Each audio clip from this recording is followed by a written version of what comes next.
Hello, welcome back to our discussions of the MySql software. Today we're going to look at an important piece of software, the MySql WorkBench. So I'll start it up here. And the MySql WorkBench is the client software for MySql. So client-server software, there's two pieces of software. The MySql WorkBench is going to be our first client. Later on, when you write Java programs using JDBC first, that's going to become the client for MySql. So what's the client? The client is making the database requests of the server. The server is doing the heavy lifting for the database work. So this is our client, and it's going to be sending commands to the server and showing us its response. Let's use MySql WorkBench in an incorrect way, but an understandable way. The beginners often use it. So we'll do File Open, and I'm going to open up a script. So our set of commands, when they're put together in a file, are called scripts. And we'll open up this script, MySql with the .SQL extension, common extension, of course. So we open up this MySql database, and we have our text editor open, and we see that we have the scripts that create our sample database. This is going to be the database that we'll get very familiar with during our studies. It's called Classic Models.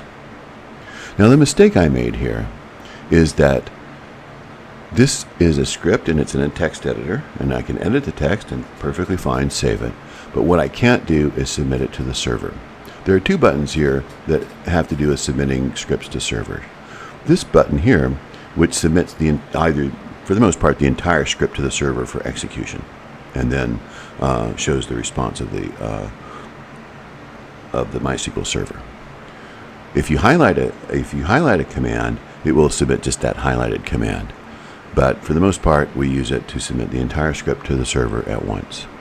This button here, the lightning bolt with the I bar next to it, submits just the piece of script that's right underneath the cursor at all times, so one command at a time. Both are useful, but neither one of them show a connection to the database. They're grayed out because we just opened this as a file without establishing a database connection first. So it's just a file in a text editor. So in order to establish a database connection, we need to use one of our connections. So in my Home tab here, these are actually buttons here. They don't look much like buttons, they look like gray squares, but they're actually buttons, and they represent MySql connections. You may not have one, but they're easy to create. This MySql connections, hit the plus key, and you'll create a brand new connection. So all of these connections have names. So for example, AP_user, local instance MySql. These are the names of the connections, and then the detail is down here. I'll just call mine root 2. This one I'm just creating. Now I can store a password in a vault, and if I do that, I'll never have to enter the password again when I'm using this connection. So I'll do that. I'll show that. So my password's root, username root, which is the administrator of my MySql installation. It's the way I established it when the installer ran. I also established the password for the root user. You should have done that as well. So you'll have a root user and a root password. This dotted IP address 127.0.0.1 is actually one way of saying localhost. So MySql at localhost, that is this same machine. And this is actually the port number where the server will, by default, be listening to. So this stores my password in a vault. I'll do test connection. The password is already known because it's stored in a vault, and here I've successfully made a MySql connection. So now I can use that. Notice that root 2. Now, my previously established connection I'll use here, and in this one I don't store a password in the vault. I just enter the password every time, and I did that so I won't forget the password, even though my username is root and my password is root. When I first established this, I say I don't want to type it in again because I might forget it.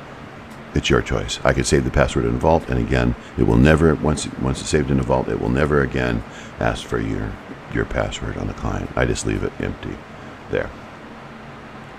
All right, let's hit OK.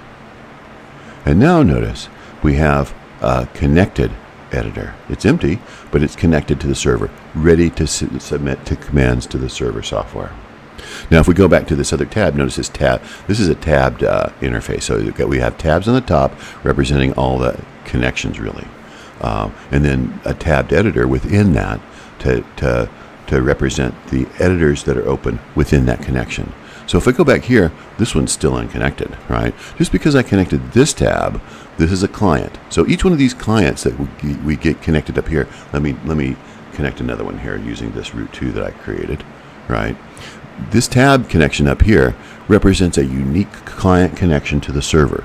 They're individual. So as far as the server is considered, this is a client that's connected to the server, and this is an independent client also connected to the server, and the server doesn't know about this one at all because I opened the text editor without connecting to the server.